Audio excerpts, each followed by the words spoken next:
Oh, we good? All right, here we go. In 5, 4, 3, 2, and 1.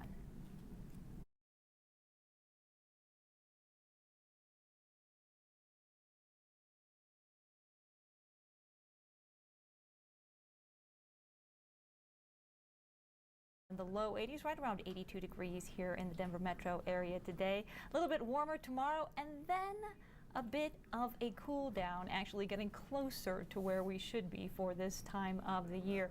Really, the only issue we're dealing with, other than the warm temperatures, will be the smoke. A little bit of wildfire smoke still moving into our area due to those wildfires burning up in Wyoming. Taking a live look outside, just a little layer of haze out there. We're going to see that smoke likely increase as we head into the evening hours, and then that smoke will retreat off to the east overnight into tomorrow. Taking a look at your weather impact headlines, poor air quality again across the eastern plains due to that wildfire smoke. We'll talk more about that coming up in just a second. Today and tomorrow, 10 to 15 degrees warmer than normal. Not quite record breaking, a few degrees off from our record highs, but certainly well above where we should be for this time of the year. We do have a cool down, feeling a bit more like fall. Both tomorrow and again on Sunday.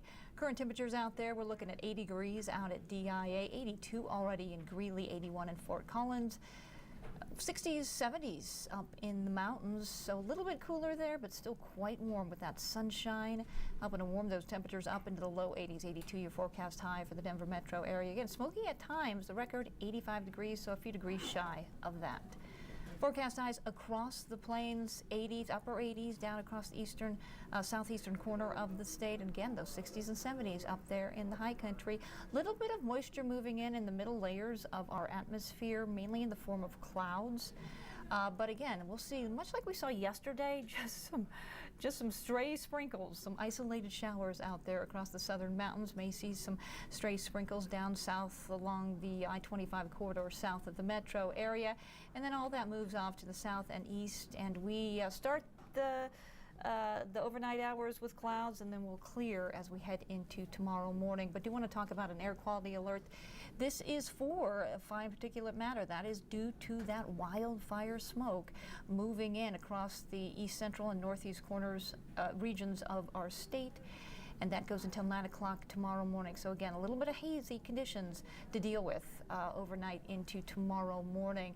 Here's a look at your smoke forecast. So this is 5 o'clock tonight. Again, you can see some fairly thick smoke across the northeast corner of the state.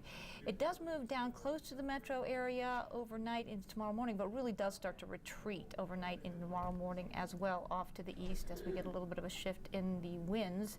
That's going to help clear that smoke out. But tonight, partly cloudy.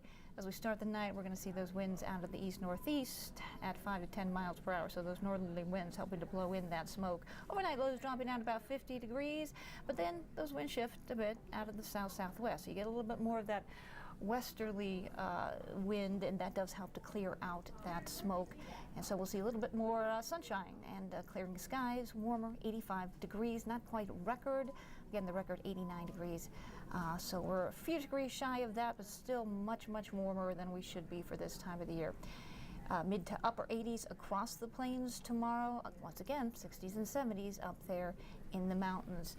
So taking a look at our satellite radar, and again, you can clearly see a little bit of moisture moving in from the west, and you can see some of those isolated showers out there across the mountains, making their way down, just a few sprinkles across the plains. But again, all eyes right now, today, on Hurricane Milton, starting to make its impact on the west coast of Florida, where we have seen multiple tornado warnings and several tornadoes across central Florida as a result of the hurricane. So again, the center of the hurricane, the eye of the hurricane, expected to make landfall this evening, but again, already feeling the impacts, the storm surge already starting.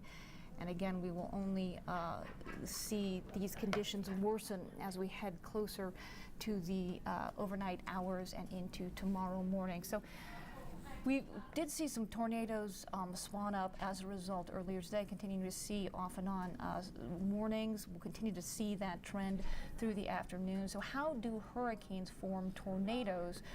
Well, the science is fairly simple when you think about it. You have this massive storm out over the ocean, and it's rotating, and its winds, 145, 160 mile per hour winds, rotating, but not being impeded. They're rotating and they're blowing freely.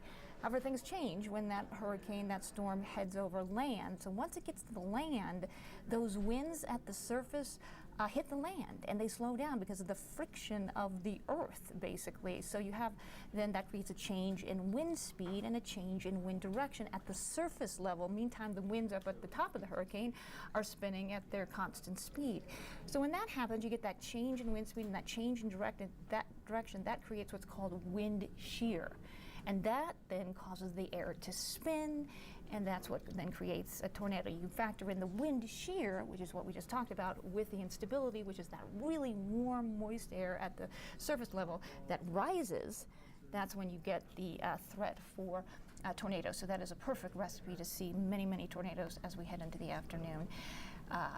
And that is why we're seeing those throughout the day, and some very impressive ones as well. So again, as this hurricane moves across the peninsula, it's already expanded. Its wind, the size of this hurricane has already expanded, doubled in size, and it's going to continue to increase. So we're talking about, even though it weakens a bit as it makes its way over landfall, it's going to remain a hurricane, and it's going to expand, double in size, and it is going to create widespread issues across. We're talking catastrophic flooding, we're talking damaging winds, and again, this life-threatening storm surge, 10 plus feet in height, is going to, we're already seeing the impacts of that. So again, this is, as we've been talking about it throughout the last week, a historic event, to say the least.